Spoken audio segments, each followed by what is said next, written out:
ಖುಷಿ ಆಯಿತು. ನಂಗೆ ಮಾತಾಡೋಕೆ ಬರೋದಿಲ್ಲ, ಸೊ ಆದರೂ ನಂಗೆ ಎಷ್ಟು ತಿಳಿತದೋ ಅಷ್ಟು ಮಾತಾಡ್ತೀನಿ.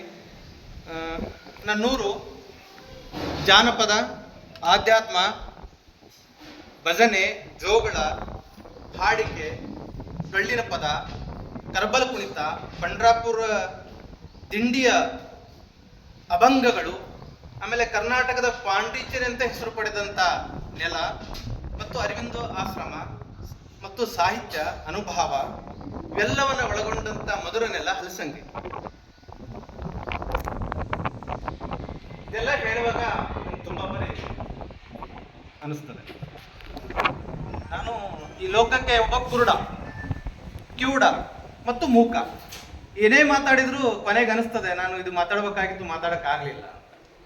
ತುಂಬ ಬಾರಿ ಅನಿಸ್ತದೆ ನಾನು ಇದನ್ನು ನೋಡ್ಬೇಕಾಗಿತ್ತು, ನೋಡೋಕ್ಕಾಗಲಿಲ್ಲ. ನನಗೆ ಏನನ್ನೋ ಕೇಳಬೇಕು ಅನಿಸ್ತದೆ, ಕೇಳೋಕ್ಕಾಗೋದಿಲ್ಲ. ನೀವೆಲ್ಲ ಯಾಕೆ ಹಿಂಗೆ ಅಂತಾರೆ ಅಂತ ಅನಿಸ್ಬೋದು ನಿಮಗೆ. ತುಂಬ ಬಾರಿ ನಾನು ಕುರುಡ ಹೌದೋ ಇಲ್ಲೋ ಅಂತ ಚೆಕ್ ಮಾಡ್ತಿರ್ತೀನಿ. ಕನ್ನಡಿ ಮುಂದೆ ಇಟ್ಕೊಳ್ತೀನಿ, ನನ್ನ ಬಿಂಬ ನಾನು ನೋಡೋಕ್ಕಾಗಲ್ಲ. ಕನ್ನಡಿ ಯಾವತ್ತೂ ನನ್ನ ಮಿಥ್ಯ ಪ್ರತಿಬಿಂಬವನ್ನೇ ತೋರಿಸ್ತದೆ. ಎಷ್ಟು ಬಾರಿ ನಾನು ಎಷ್ಟೇ ಜಾಣನಾಗಿದ್ದೇನೆ, ಎಷ್ಟೇ ತಿಳಿದವನಾಗಿದ್ದೇನೆ ಅಂದರೂ ಸಹಿತ ಸೂರ್ಯನ ಚಿತ್ರ ಬಿಡಿಸ್ಬಿಡ್ಬೋದು, ಆದರೆ ಸೂರ್ಯನ ಶಾಖ ತಂದು ಕೊಡೋಕ್ಕಾಗೋದಿಲ್ಲ. ಎಷ್ಟೇ ಚಂದವಾಗಿ ನಾನು ಹೂವಿನ ಚಿತ್ರ ಬಿಡಿಸಿದ್ರು ಸಹಿತ ಹೂವಿನ ಪರಿಮಳವನ್ನು ತಂದು ಕೊಡೋಕ್ಕಾಗೋದಿಲ್ಲ ಅನ್ನೋ ವಿನಮ್ರತೆ ನನ್ನನ್ನು ಕಾಡ್ತದೆ. ನಿಮ್ಗೆ ಅನಿಸ್ಬೋದು ಎಷ್ಟೇ ಬೆಲೆ ಬಾಳುವಂಥ ಕನ್ನಡಕ್ಕೆ ತಂದು ನಾನು ಅದ್ರ ಮುಂದೆ ನಿಂತರೂ ಸಹಿತ ಪದೇ ಪದೇ ಅದು ನನ್ನ ಮಿಥ್ಯ ಪ್ರತಿಬಿಂಬನ ಯಾಕೆ ತೋರಿಸ್ತದೆ ಅಂತ ತುಂಬ ಬಾರಿ ಸುಮ್ಮನೆ ಕನ್ನಡ ಮುಂದೆ ನಿಲ್ತೇನೆ. ಇದೆಲ್ಲ ಯಾಕೆ ಹೇಳ್ತಿದ್ದೀನಿ ಅಂದರೆ, ಈ ಸೃಷ್ಟಿ ಕಾವ್ಯ ಪುರಸ್ಕಾರ ಇದಕ್ಕಿಂತ ಮೊದಲು ಸಾಕಷ್ಟು ಕವಿಗಳು ಪುರಸ್ಕಾರ ಆಗಿದ್ದಾರೆ, ಮತ್ತೆ ಮುಂದೆನೂ ತುಂಬ ಜನ ಪುರಸ್ಕೃತರಾಗ್ತಾರೆ. ಮತ್ತು ಈ ಸ್ಪರ್ಧೆಯಲ್ಲಿ ನನಗಿಂತಲೂ ತುಂಬ ಚೆನ್ನಾಗಿ ಬರೆಯುವ ಕವಿಗಳಿದ್ರು. ನಾನು ಯಾವುದೋ ಕಾರಣಕ್ಕಾಗಿ ನನಗೆ ಪ್ರಶಸ್ತಿ ಸಿಕ್ತು ಅಂತ ನಾನು ತುಂಬ ವಿನಮ್ರವಾಗಿ ಸಂದರ್ಭದಲ್ಲಿ ಹೇಳ್ತೀನಿ.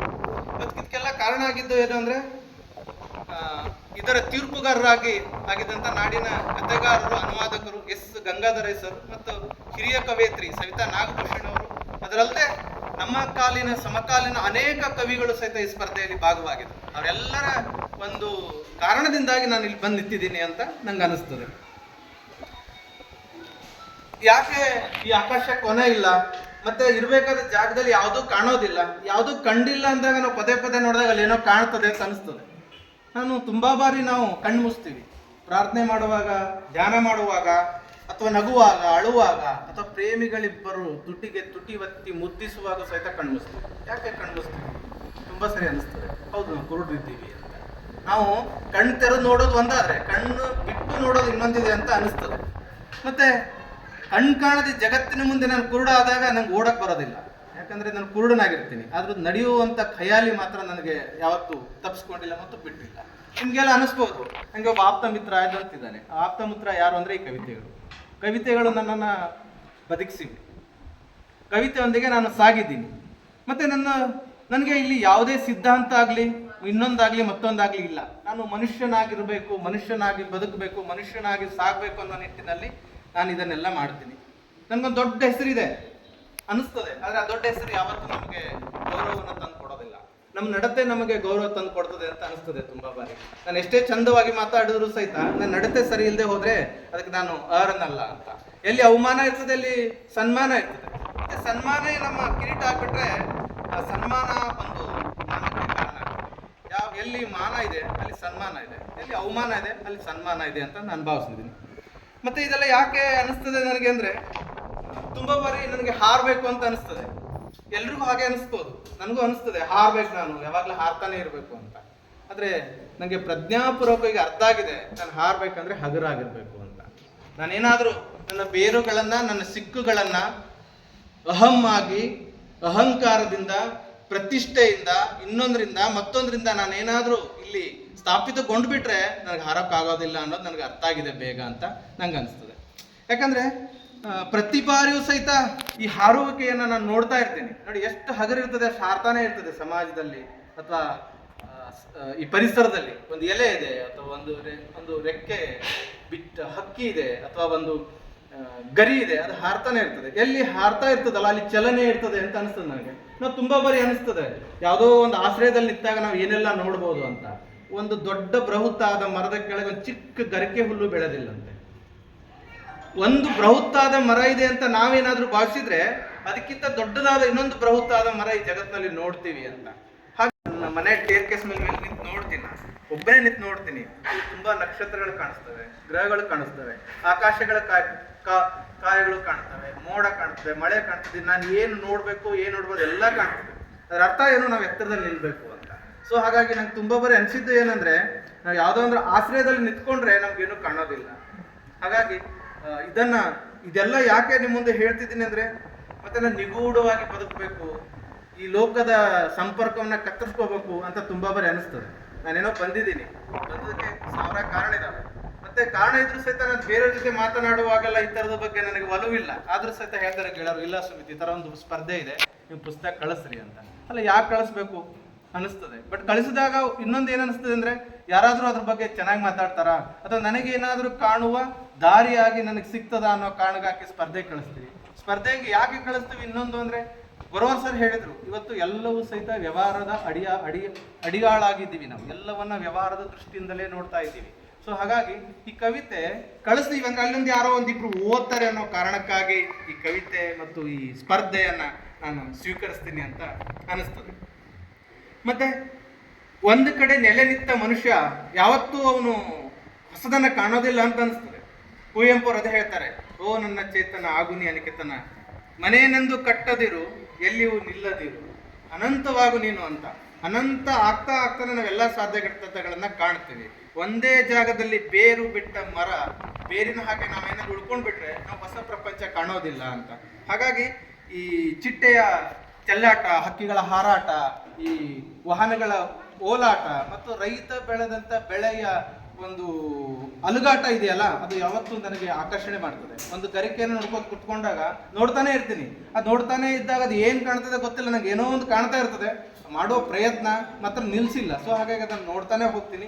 ಸೊ ಹಾಗಾಗಿ ಅಲುಗಾಡೋಕೆ, ಮುಂದುವರಿಯುವಿಕೆ ಮತ್ತು ಹೊಸತನವನ್ನ ತುಡಿಯುವ ಕಾರಣಕ್ಕಾಗಿ ಇದೆಲ್ಲ ಸಾಧ್ಯ ಆಗಿದೆ. ಯಾವುದೂ ನಾನು ಬರೆದಿದ್ದಲ್ಲ, ಅದು ಆಗೋ ಕಾಲಕ್ಕೆ ತಾನಾಗೆ ಆಗಿದ್ದು ಅಂತ ನಾನು ಈ ಸಂದರ್ಭದಲ್ಲಿ ನಿಮ್ ಗಮನಕ್ಕೆ ತಗೊಂಡು ಬರ್ತೀನಿ. ಮತ್ತೆ ಇನ್ನು ಮುಂದೆ ಕೊನೆ ಮಾತು ಹೇಳೋದಾದ್ರೆ, ಅಶೋಕ್ ಹೊಸ್ಮನಿ ಅವರು ತುಂಬಾ ದೊಡ್ಡ ಜವಾಬ್ದಾರಿಯನ್ನ ತಗೊಂಡಿದ್ದಾರೆ ಅಂತ ಅನ್ಸುತ್ತೆ ನನಗೆ. ಅವರು ತೆಗೆದುಕೊಳ್ಳೋದಲ್ಲದೆ ಅವ್ರ ಶ್ರೀಮತಿಯವರು, ಅವ್ರ ಮಕ್ಕಳು ಮತ್ತು ಅವ್ರ ಗೆಳೆಯರು, ಅವರ ಸುತ್ತಮುತ್ತ ಎಲ್ಲ ಪರಿಸರದ ಗೆಳೆಯರು ಸಹಿತ ಇದರಲ್ಲಿ ಭಾಗವಹಿಸಿದ್ದಾರೆ. ನಾನು ಬೆಳಗ್ಗೆಯಿಂದ ಅಬ್ಸರ್ವ್ ಮಾಡ್ತಾ ಇದ್ದೆ. ದೊಡ್ಡ ದೊಡ್ಡ ಸಮಾರಂಭಗಳಲ್ಲಿ ದೊಡ್ಡ ದೊಡ್ಡ ಮೊತ್ತದ ಕಪ್ಪು ಕಾಣಿಕೆ ಕೊಡುವಾಗ, ಹಲ್ಲಿಗೆಗಳು ಕೊಡುವಾಗ, ಫಲಕಗಳು ಕೊಡುವಾಗ ನಾವು ಹೋಗಿ ಸಂಭ್ರಮದಲ್ಲಿ ಕುತ್ಕೊಳ್ತೀವಿ. 2 ನಿಮಿಷದಲ್ಲಿ ಶಾಲ್ ಹಾಕ್ತಾರೆ, 2 ನಿಮಿಷದಲ್ಲಿ ಮುಗಿದೋಗುತ್ತೆ, ಟೀ ಕಾಫಿ ಕುಡಿದಕ್ಕೆ ಹೊರಟೋಗ್ತೀವಿ. ನನ್ಗೆ ಬಂದಾಗ ಏನು ಅನಿಸ್ತು ಅಂದ್ರೆ, ತುಂಬಾ ಎಮೋಷನಲ್ ಫೀಲ್ ಆಯ್ತು ನನಗೆ. ಇದು ಹಲಸಂಗಿಯಲ್ಲೇ ನಡೀತಿದೆಯೇನೋ ಕಾರ್ಯಕ್ರಮ, ಅಥವಾ ನನ್ನ ಮನೆಯಲ್ಲೇ ನಡೀತಿದೆಯೇನೋ, ಅಥವಾ ನನ್ನ ಗೆಳೆಯರೇ ಅಥವಾ ನನ್ನ ಸಹೋದರರೇ ಇದನ್ನ ಮಾಡ್ತಿದ್ದಾರೇನೋ ಅಂತ ಅನಿಸ್ತು.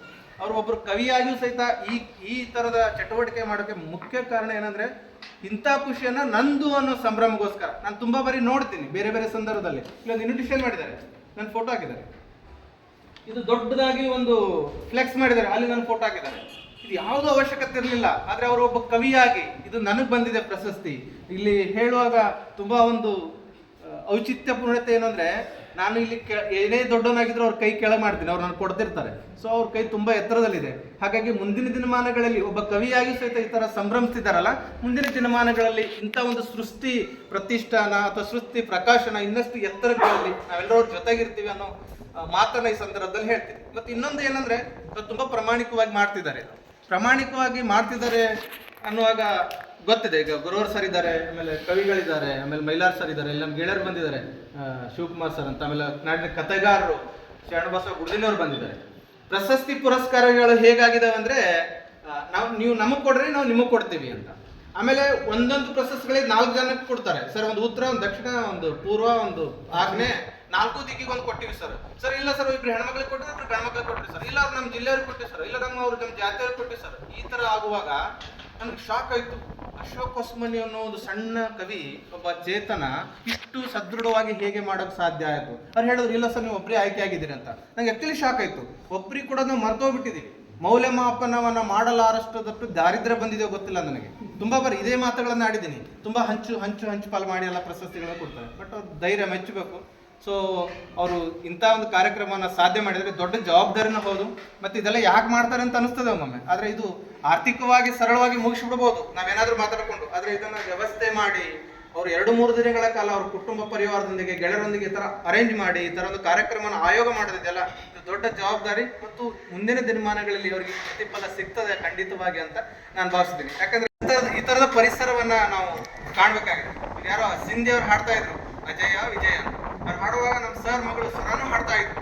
ಇದೆಲ್ಲವೂ ಸಹಿತ ನಾವು ಟಿವಿಯಲ್ಲಿ ನೋಡೋದನ್ನ ಕಲ್ತಿದ್ದೀವಿ. ಇವತ್ತು ಮೊಬೈಲ್ ಅನ್ನು ನಮ್ಮನ್ನು ಆಕ್ರಮಿಸ್ಕೊಂಡು ಬಿಟ್ಟಿದ್ದಾವೆ. ಆದ್ರೆ ಮಕ್ಕಳಿಗೆ ಈ ತರದ ಒಂದು ಪರಿಸರ ಸಿಕ್ಕಾಗ ಅವ್ರ ಭವಿಷ್ಯ ತುಂಬಾ ಒಳ್ಳೇದಾಗಿರ್ತದೆ ಅಂತ ಈ ಸಂದರ್ಭದಲ್ಲಿ ನಾನು ಈ ಮಾತನ್ನ ಆಡಿದ್ದೀನಿ. ಮತ್ತೆ ಇನ್ನು ಕೊನೆಯದಾಗಿ ಏನಂದ್ರೆ, ನಾನು ಅವರು ಸಮಕಾಲೀನರು ಆಗಿದ್ರೂ ಸಹಿತ ನನಗೆ ಈ ಕಾವ್ಯಕ್ಕೆ ಸ್ಪರ್ಧೆಯಲ್ಲಿ ನನ್ನನ್ನು ವಿಜೇತನಾಗಿ ಮಾಡಿ ಈ ಗೌರವವನ್ನು ಸಲ್ಲಿಸಿದ್ದಾರೆ. ಇದು ತುಂಬಾ ಜವಾಬ್ದಾರಿಯುತವಾದದ್ದು ಅಂತ ನಾನು ಭಾವಿಸ್ತೀನಿ. ಮತ್ತು ಈ ಸಂದರ್ಭದಲ್ಲಿ ಯಾವಾಗಲೂ ಸಹಿತ ಅವ್ರ ಜೊತೆ ಇರ್ತೀನಿ. ನಾನು ಒಂದು ಮಾತಾಡಿ ದೊಡ್ಡವನಾಗಿ ಬಿಡ್ಬೋದು ಈಗ.